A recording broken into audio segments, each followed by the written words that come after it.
38 days passed after grandmother's death. My grandfather's condition was getting worse, but father and mother had to travel to Shiraz again for her 40th day ceremony.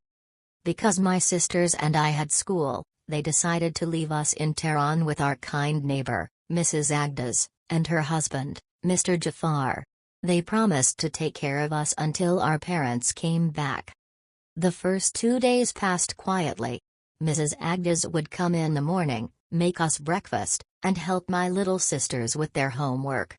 I went to school as usual, and in the evenings, she cooked dinner for us before going home. On the third day, I was very excited. My parents were supposed to return that afternoon. I even bought some snacks for my sisters on the way home from school. When I got home, Mrs. Agdas was there, feeding my sisters. She smiled and said she would be back later. "Don't worry," she said, "your parents will be home soon." But evening came, and they didn't arrive. My heart began to pound. I called my aunt, who said, "Don't worry, dear. Maybe their car broke down or they stopped to rest. I'm sure they'll be home soon." An hour later, the phone rang again. This time, Mrs. Agdas answered. I could tell by her face that something was wrong. Her hands trembled.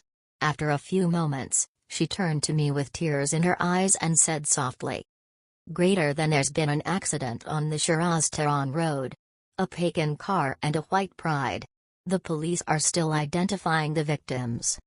My breath caught in my throat. I couldn't feel my legs. Everything around me started spinning.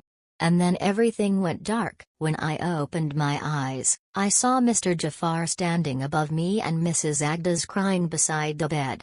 My head was spinning. They both looked at me with worry and relief. "Are you okay, son?" Mr. Jafar asked. "You scared us half to death." I whispered weakly, "Where are my parents? Did you hear anything?" Mrs. Agdas turned her face away and bit her lip.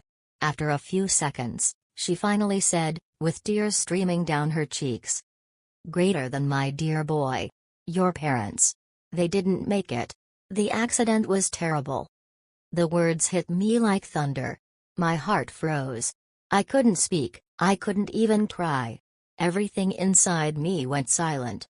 My sisters were sleeping in the next room, not knowing that they had just become orphans.